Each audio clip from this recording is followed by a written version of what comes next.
Welcome back to the channel everyone. কেমন আছেন আপনারা সকলে? আজকে এমন একটা দুর্দান্ত জায়গায় আমি এসেছি, আমি যেটা আগে বলতাম যে Bengal peoples don't be job seekers, be job creator, ঠিক সেরকমভাবে দেখতে পাচ্ছেন পেছনে আমার WTF এর আউটলেটে আমি রয়েছি। WTF is a start up of Bengal, যেখানে আজকে আমি ইন্টারভিউ নিতে চলেছি, আর বলতে পারি একটা আড্ডা দিতে চলেছি এখানকার ওনার সায়ন চক্রবর্তীর সঙ্গে।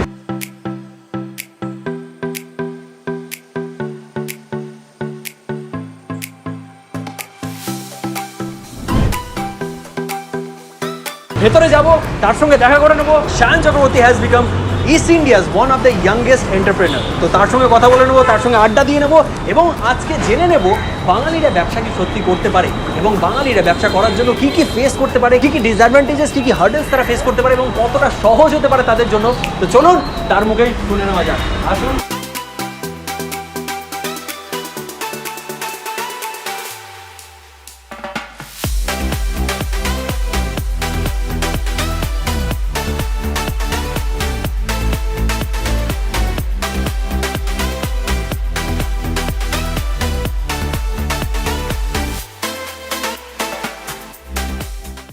তো আমাদের সঙ্গে রয়েছেন এই মুহূর্তে সায়ন চক্রবর্তী। হ্যালো। আমি একটুখানি আউট অফ দ্য বক্স যাচ্ছি, কারণ এতদিন ইন্টারভিউ দেখেছেন সমস্ত IAS অফিসারদের, IPS অফিসারদের। এইবার আপনারা আজকে দেখতে পারবেন একটা কাস্টমার এসছে, তার দিকে আমরা দেখছি। এইবার আপনারা দেখতে পারবেন আজকে ইয়াংগেস্ট, বলতে পারি one of the youngest, eastern ইন্ডিয়ার one of the youngest entrepreneur, যিনি হচ্ছেন Sayan Chakraborty. Welcome to the channel sir. Thank you sir. Please আমাকে সায়ন বলো, সবাই সায়নদা বলেই ডাকে। ওকে। আমার চ্যানেলে সবসময় একটাই প্রশ্ন থাকে, আমার একটাই বক্তব্য থাকে যে Bengal peoples don't be job seekers, be job creator. এবং তোমার সঙ্গে আমি রিলেট করতে পারি এইভাবে যে তুমি একটা টি শার্ট পরো এবং তোমারও বক্তব্য এটাই, বাঙালি ব্যবসা করবে। সেইটার ব্যাপারে কি বলতে? না, এটা দুটো জিনিস আছে। একটা হচ্ছে গিয়ে উইশ, মানে আমি পিয়ার প্রেশারটা কখনোই ক্রিয়েট করতে চাই না যে যারা জব করতে চায় তারা যাতে জব করে।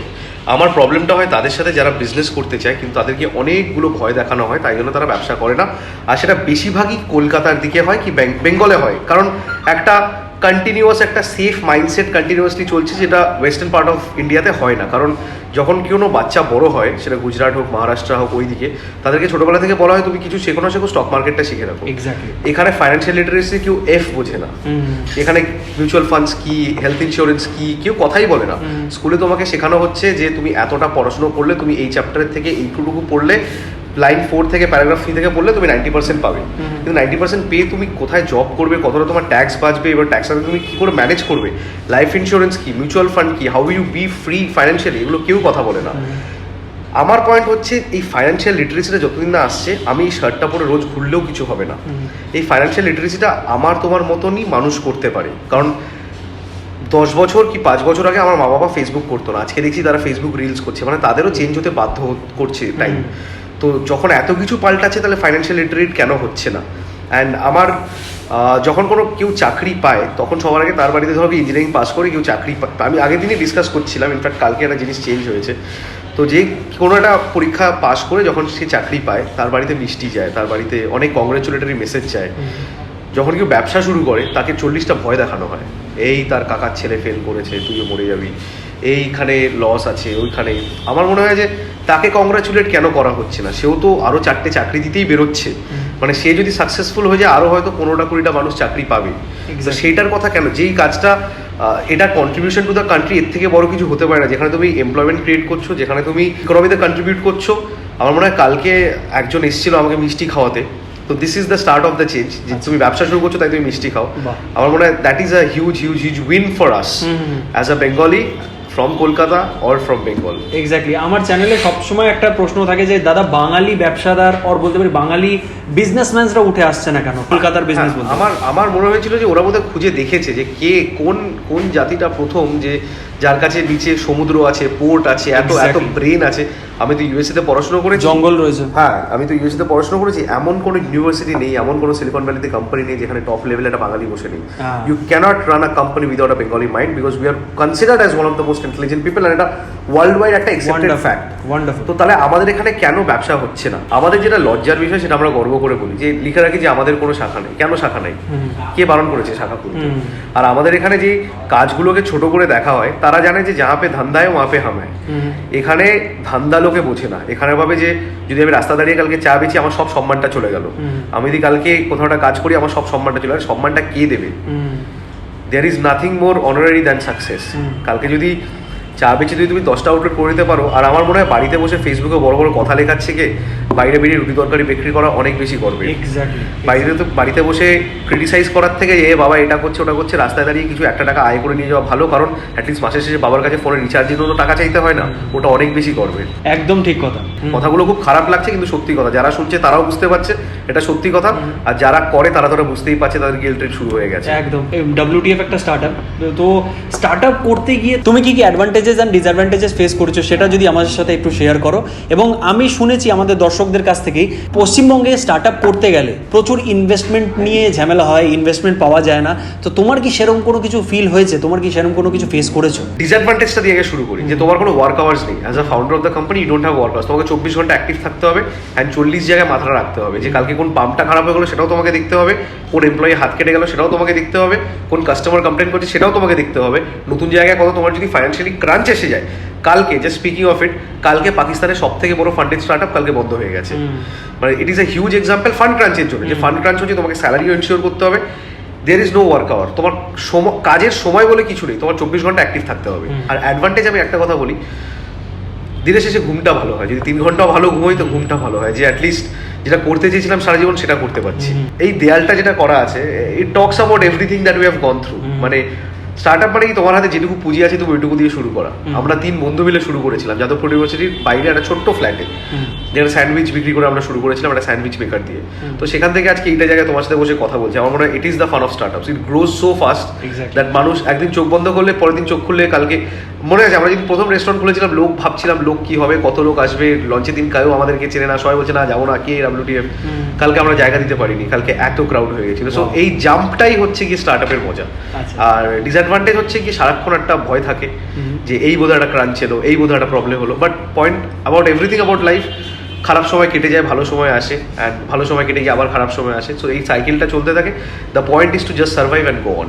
আমরা তো এই মুহূর্তে বসে রয়েছি কলকাতায়, তোমার যে WTF এর যে নর্থ যে আউটলেটটা যেটা রিসেন্টলি ওপেন হলো সেইটায়। তোমার এর চেয়ে আগে কিংবা কলকাতায় টোটাল কটা আউটলেট রয়েছে এই মুহূর্তে এবং কত এমপ্লয়মেন্টস তোমরা ক্রিয়েট করছো সেখান থেকে?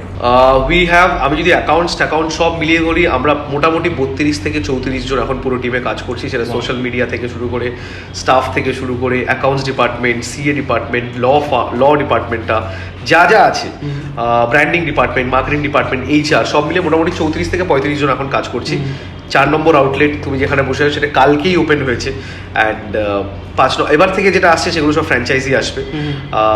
6টা ফ্র্যাঞ্চাইজি আমরা দিয়েছিলাম, 6টা ফ্র্যাঞ্চাইজি আমরা দিতে চাই। তার জন্য মোট কথায় পুরো বেঙ্গল থেকে 58 জন অ্যাপ্লাই করেছে। এবার লটারি করতে হবে যে ওরা কে পাবে। So the biddings would start. And এটা আমার জন্য একটা বিরাট বড় ব্যাপার যে আমাকে প্রথম যখন ফার্স্ট আউটলেট হলো আমাকে সব বিজনেস গুরুজরা বলেছিল এবার ফ্র্যাঞ্চাইজি দিয়ে দাও। আমি বলেছিলাম যে ফ্র্যাঞ্চাইজিটা যে চলবে তার কি গ্যারেন্টি? ফ্র্যাঞ্চাইজি চালাতে হবে, ও তো টাকাটা ইনভেস্ট করছে, তো রিটার্ন চাই। তো আমি আগে 4-5টা করে দেখি যে ডিফারেন্ট লোকেশনসে আমি ব্যবসা করতে পারছি কিনা।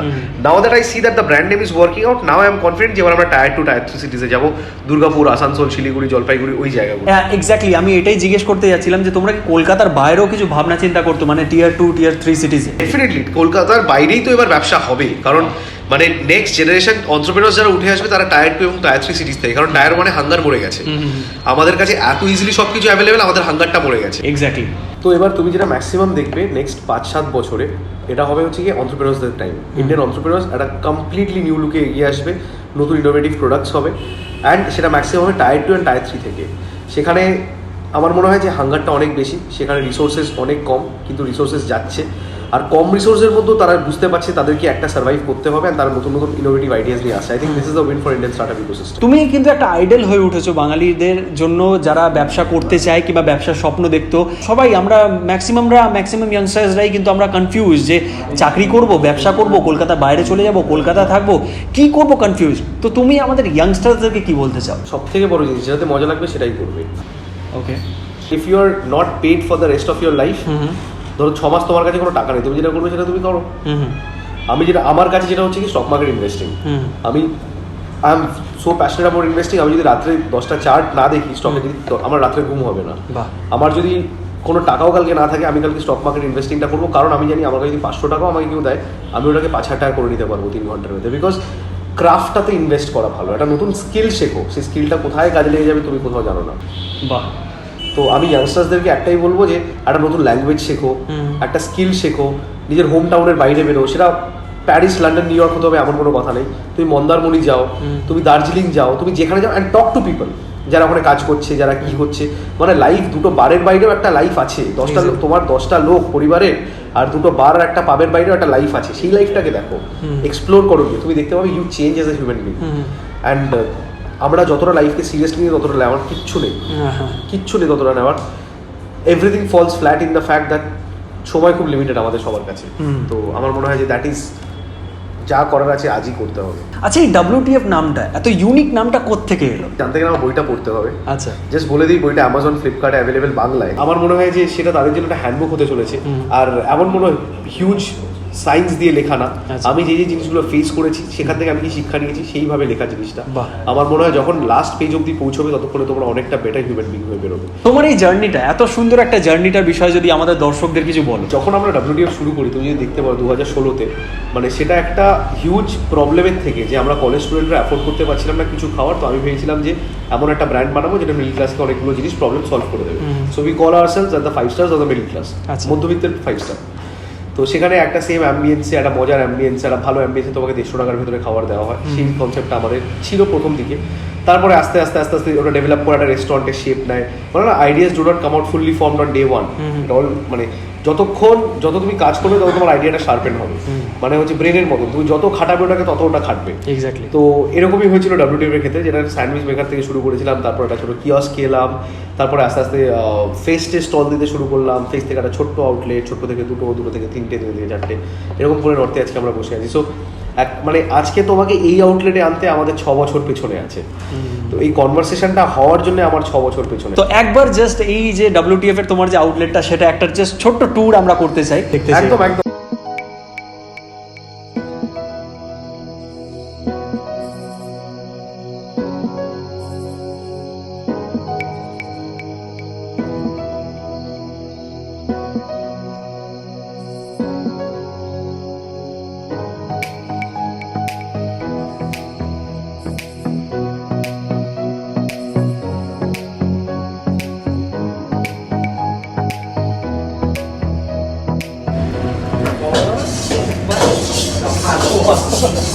আমরা এখানে লুকিয়ে লুকিয়ে এখানে ধরে ফেলেছি সায়ন নিজে পার্সেল করছে। মানে ভাবতে পারছেন, WTF এর ওনার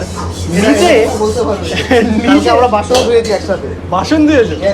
তো মানে বুঝতে পারছেন একটা কি ফ্রেন্ডলি এনভায়রনমেন্টে তারা কাজ করে, এবং নিজে যে গেস্ট এসছেন। আরো বড় কথা, যারা আজকে আমার সাথে আছে, রাজুদা, মনোজদা, এরা আমার সাথে প্রথম দিন থেকে WTF যখন আমরা সল্ট লেকে, মনোজদা তো যখন আমরা রেস্টুরেন্ট ছিল না, যে মানুষটা সেই সময় ভরসা করে আমাকে ছিল, আজকে সে নতুন আউটলেটে কাজ করেছে। এটা আমার জন্য বিরাট বড় হয়েছে। তো আমরা এই মুহূর্তে বুঝতেই পারছেন যে রয়েছি WTF এর কিচেনে, এবং আমি সায়নকে রিকোয়েস্ট করবো যে তুমি কিছু রান্না করে দেখাও, তোমার স্কিলসগুলো একটু দেখাও।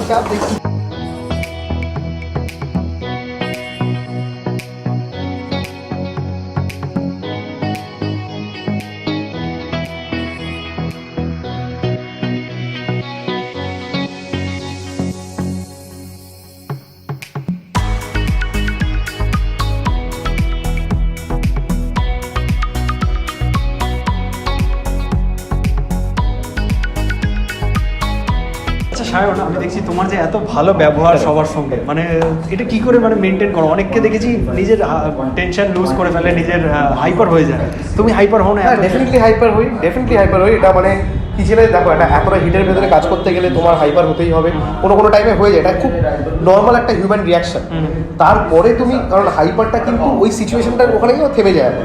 কারণ যাদের সাথে আমি কাজ করছি, আমি এই ইন্টারভিউটা দিতে পারছি কারণ তারা কিচেনে আছে। আমার কিন্তু ইন্ডিভিজুয়াল কোনো ভ্যালু নেই। আমি দাঁড়িয়ে আছি, এই কথাগুলো বলতে পারছি কারণ তারা কিচেনে আমার জন্য খাচ্ছে। তো তাদেরকে আমাকে রাখতেই হবে, ভালো রাখতেই হবে। তো মানে এটা আমার থেকে বেটার আমার স্টাফরা হয়তো বলতে পারবে যে আমরা কিরকমভাবে থাকি, আমরা ফ্যামিলির মতন করে থাকি। এমন আমি কিছু বলি যেটা পসিবল না, তারাও সেটা সেখানে চেষ্টা করে। আমার মনে হয় যে আমার থেকে বেশি ভালো তারা WDF কে বাসে, তাই জন্য হয়তো উই আর গ্রোয়িং। আচ্ছা, এই আউটলেটটার মানে এত সুন্দর আর্কিটেক্ট, এত সুন্দর ডিজাইন কার মাথা থেকে? এটাতে আমাদের সবার মানে এটা ব্যাপারটা কি হয়েছিল, দিস ওয়াজ আ রেস্টুরেন্ট, তো ওটাতে আমরা এসে we have added certain WDF touches. আচ্ছা, কারণ আমাদের এই যে WDF লোগোটা, এটা দেখবে সব আউটলেটে এরকম একটা লোগো আছে যেটা বাল্ব করা আছে। তো আমরা ভেবেছিলাম লেটস ট্রাই সামথিং নিউ যেটা ছবির জন্য। এটা হচ্ছে ছবি, সেই আমেরিকান ফিল্ম আছে। কারেক্ট, একদম। এটা হচ্ছে US এর মতনই করা। এই র দেওয়ালটাকে আমরা ভেবেছিলাম কি করে ইউজ করা যায়। আর ডান দিকে যেটা আছে সেটা আমার কাছে খুব স্পেশাল। সেটা হচ্ছে কি 2016 থেকে 2022 অবধি যে আমাদের পুরো জার্নিটা, যে 2500 টাকা থেকে যে মানে ওটা আমাদের প্রথম অর্ডার, আমার জীবনে ওটা প্রথম অর্ডার। ওই যে পিজা স্যান্ডউইচটা, ওটা আমরা একটা পিজা, কোল্ড ড্রিঙ্কস, চিপস সব মিলে একটা জুস দিয়ে দিয়েছিলাম 49 টাকায়, 49 রুপিস, যাদবপুর ইউনিভার্সিটি। কি করে? লস করে, বাট মার্কেটে ঢোকা ছিল। মানে আমাদের যদি মানে 50 টাকা যদি করতাম, ওটা অন্য কেউ মিষ্টির প্যাকেট দিতে হতো অনেকটা পেয়ে। তো আমরা বলেছিলাম আমরা 49 রুপিসে দেবো। আর এটা আমার বইতে খুব ইম্পর্টেন্ট একটা পার্ট। ওরা ভেবেছিল যে 49 টাকা একটা কি হবে, একটা সেলফেনের একটা প্যাকেটে দিয়ে দেবে, একটা কিছু একটা স্যান্ডউইচ দিয়ে দেবে। আমরা একটা অরেঞ্জ বক্স, যে অরেঞ্জ বক্সটা তোমরা ওখানে দেখতে পাচ্ছ, অরেঞ্জ বক্সের ভেতরে সুন্দর করে র্যাপ করে একটা খাবার দিয়েছিলাম। ওরা ওটা ভাবতেই পাচ্ছিল না ওটা 49 রুপিসে তৈরি করা একটা জিনিস। তারপর থেকে আস্তে আস্তে স্টার্ট আপ সার্কেলে, এখন অ্যাসকম থেকে শুরু করে কলকাতার এমন হেন কোনো ইভেন্টে যেখানে আমরা খাবার দিইনি, সেইখান থেকে আস্তে আস্তে উই হ্যাভ গ্রোন। একজন থেকে দুজন, দুজন থেকে চারজন, চারজন বলে না, good product made is half sold. তুমি যেটা ভালো প্রোডাক্ট বানাও, ওটা হাফ বিক্রি ওখানে হয়ে যায়। তারপর বিক্রি বাটটা তো ভগবান এবং কাস্টমারের উপরে, বাট প্রোডাক্টটা আমাদের হাতে যতটা আছে, we give 100% to it. Exactly. তো এবার দেখা যাক মানুষ কি বলে, নতুন আউটলেট কিরকমভাবে রিয়াক্ট করে। অ্যান্ড যারা যারা এই ভিডিওটা দেখছো, তারা যদি কোনো WDF আউটলেটে খেয়ে থাকো, তাহলে তোমাদেরকে অসংখ্য ধন্যবাদ। আর যদি না খেয়ে থাকো, তো অল আন্ডার 149 প্লিজ গিয়ে এনজয় করো। আর যারা নর্থ কলকাতায় থাকো, যারা বেথুন কলেজে পড়ো, যারা এখন বেথুন কলেজে পড়ছো, যারা স্কটিশ চার্চে পড়ছো, যারা নর্থ কলকাতাকে ভালো করে চেনো, তারা please please please north Kolkata আউটলেটে এসো। বিবেকানন্দের বাড়ির পাশেই একদম চাচা হোটেলের উল্টো দিকে, মানে এমন এই লোকেশনটা সবাই চেনে। প্লিজ চলে আসো, 12:30 থেকে 10:30 WDF ওপেন আছে। আরেকটা ছোট্ট প্রশ্ন। সায়ন প্রচুর ব্যস্ত রয়েছে, এখন বেরিয়ে যাবে। ছোট্ট প্রশ্ন, যেটা হচ্ছে ভূতের গল্প, সেটা বলে দাও একটু। কারেক্ট। আমরা আবার নতুন, আমাদের কাছে অল্প সামর্থ্য, কিন্তু আমরা যেটা চেষ্টা করেছি আবার একটা নতুন করে জিনিস করার। এখানে শনিবার রবিবার করে একটা লাইভ মিউজিকের ছোট্ট ব্যবস্থা রাখছি। অ্যান্ড শনিবার করে ভূতের গল্প, প্রথমবার কলকাতাতে লাইভ ভূতের গল্প করা হবে। সেখানে যারা যারা অরিজিনালি ফেস করেছে তারা এসে গল্পগুলো শোনাবে, আর যারা যারা প্রফেশনালি ভূতের গল্প লেখে তারাও এসে গল্পটা শোনাবে। অল্প সিটিং আছে আমাদের কাছে, মাত্র 25 থেকে 26 জন বসানোর জায়গা আছে। সেটা কিভাবে বুকিং পাবে? তো বুক মাই শোতে টিকিটস অন হয়ে যাবে। যেই মুহূর্তে টিকিট সোল্ড আউট, সেই মুহূর্তে ticket sold out. Most probably 400 থেকে 350 থেকে 400 টাকা একটা টিকিটের প্রাইস হবে, যেখানে তোমরা খাওয়ার, ড্রিঙ্কস সব পাবে, তার সাথে তোমরা গল্প এনজয় করতে পারবে 1 ঘন্টার জন্য। ভালো একটা এক্সপিরিয়েন্স। আমার মনে হয় যে যারা যারা যখনই পোস্ট লাইভ যাবে, WDF এর পোস্ট পেজটাকে ফলো করবে, যে মুহূর্তে টিকিটস অন হবে সেই মুহূর্তে কিন্তু বিক্রি হয়ে যাওয়ার চান্স আছে। তো please book your tickets before you come. Wonderful, that's great. Thank you so much pleasure আমাকে এত সময় দেওয়ার জন্য। এন্ড প্লিজ ওর চ্যানেলটাকে সাবস্ক্রাইব করো, দেখো নতুন বাঙালি কন্টেন্ট ক্রিয়েটরদের সাপোর্ট করো, যারা সেন্সিবল কন্টেন্ট বানাচ্ছে। বিশ্বাস করো, মানে বুলশিট কন্টেন্ট করে তো মানে কথাটা বলা উচিত নয়, তো সবাই ভাইরাল হতে পারে। সেন্সিবল কন্টেন্ট করে কজনের তুমি মাইন্ড মানে থট প্রসেসকে ট্রিগার করছো, তার মধ্যে ও একজন। প্লিজ ওর চ্যানেলটাকে সাবস্ক্রাইব করো, ভিডিওটাকে শেয়ার করো, লাইক করো, কমেন্ট করো, কি পছন্দ হচ্ছে কি পছন্দ হচ্ছে না ওকে ডাইরেক্ট বলো, এনগেজ করো, ওকে বলো, ডেফিনেটলি জিনিসগুলো শুনতে দেবে। একদম। Thank you so much. Thank you. And book চিটিয়ে বলো বাঙালি ব্যবসা করবে। একদম বাঙালি ব্যবসা করবে। তো কেমন লাগলো আজকে আপনাদের ভিডিওটা কমেন্ট করে অবশ্যই জানাতে ভুলবেন না কমেন্ট বক্সে। আই হোপ আপনারা যারা যারা ব্যবসা করতে চান কিংবা ব্যবসার মেন্টালিটি রয়েছে আপনারা কিন্তু তাহলে মোটিভেটেড ফিল করেছেন এবং আপনারা একটা দিশা দেখতে পেরেছেন। সায়ন যেভাবে বললো যে ব্যবসা করতে গেলে একেবারে ভয় পেতে হবে না, ব্যবসাতে নেমে পড়ো, আপনার যদি ভালো লাগে জিনিসটা তাহলে করে ফেলুন বস। এবং এইরকমই স্বপ্ন সাকার করতে কিন্তু আপনারাও পারেন। এত সুন্দর যে আজকে আপনারা আউটলেটটা দেখতে পাচ্ছেন, সেটা কিন্তু তার একটা স্বপ্ন সে দেখেছিল সেদিন, যেটা আজকে ফুলফিল করলো সে। তো কমেন্ট করে অবশ্যই জানাতে ভুলবেন না কেমন লাগলো আপনাদের ভিডিওটা। এবং আমি যেটা বলি সেটা মাথায় রাখবেন, Bengal peoples don't be job seekers, be job creator. Like করতে ভুলবেন না ভিডিওটিকে মোটিভেট করার জন্য। এবং ইয়েস, চ্যানেল যদি নতুন রয়েছেন তাহলে সাবস্ক্রাইব করে যাবেন, অবশ্যই সাবস্ক্রাইব করে বেল আইকনটি প্রেস করে অল করে দেবেন, যাতে পরের ভিডিও আসার সাথে সাথে আপনার কাছে নোটিফিকেশন সবচেয়ে প্রথমে পৌঁছে যায়। পরের ভিডিও খুব শীঘ্রই আসছে বস, তো দেখতে ভুলবেন না সেই ভিডিওটি। ততক্ষণ ভালো থাকুন, সুস্থ থাকুন এবং দেখতে থাকুন আপনার প্রিয় channel West Bengal with Rohit.